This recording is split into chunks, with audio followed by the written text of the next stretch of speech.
Hey guys, what's up? This is Monica. I'm going to be going over problem 1 from week 8. So here, the goal of this problem is to prove that delta S is equal to Q over T. And we have Q defined as a very small amount of heat energy transferred. And the way that we're going to be proving this expression is by comparing the microstates in our initial and final state. So here we have a beaker that has been heated, and there has been a very small increase in volume. So we want to compare the microstates in the initial state versus the microstates in the final state to be able to determine if delta S is equal to Q over T. So one thing to note is that our temperature is actually going to be constant throughout this whole process, and the reason is because the change in temperature is actually 0. This happens because the energy that comes into the system by the brick actually exits the system through the form of work.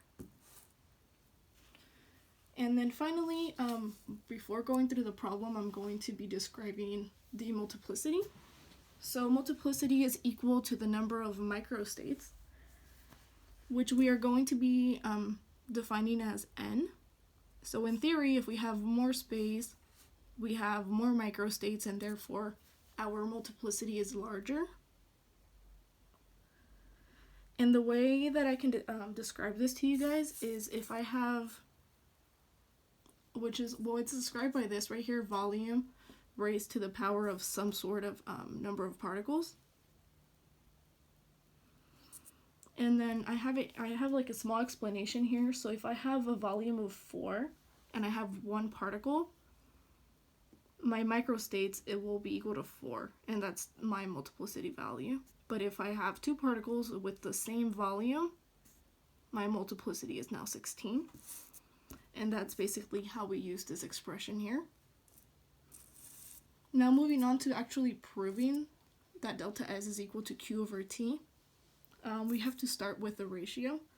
So we want to compare our final microstates to our initial microstates.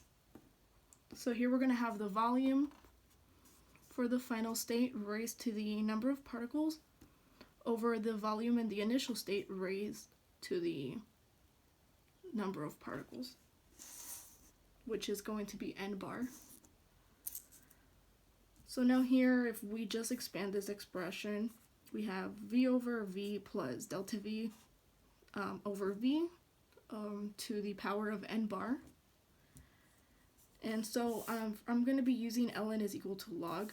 It's just easier for me to use ln.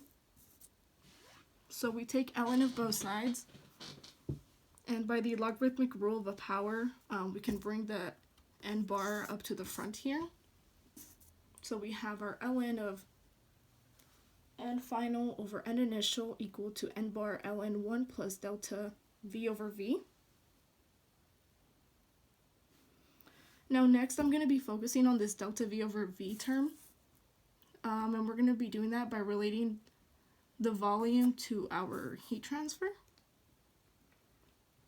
So as we know here that the heat that came in went out as work, so Q equals W is equal to P delta V. And our P, we're going to be substituting in this in by the ideal gas law, so nRT over V will go in for P here. And we will simply just solve for delta V over V by dividing nRT from both sides, and we get this expression here. So for delta V over V, we'll be substituting in this into here, and we get this over here. So now from here, we have to know that since this is a very small change, ln of 1 plus A is approximately A, and in this case the Q over nRT is our A. So we can simply say that our n times A, which is this expression here, so n times Q over nRT, is equal to the ln of nf over ni. So now our n bar is the number of particles, and the number of particles is our moles times the Avogadro's number. So if we plug this in for that there, our n's will cancel out, and we're going to be left with Na times Q over R times T. And we know that N over R, or Na over R, is equal to the Kb constant inverse. So once we substitute in for that, we get that ln of Nf over Ni is equal to Q, Kb over times T. Multiply Kb by both sides and do the subtraction logarithmic rule here. So we have Kb ln Nf minus Kb ln Ni is equal to Q over T.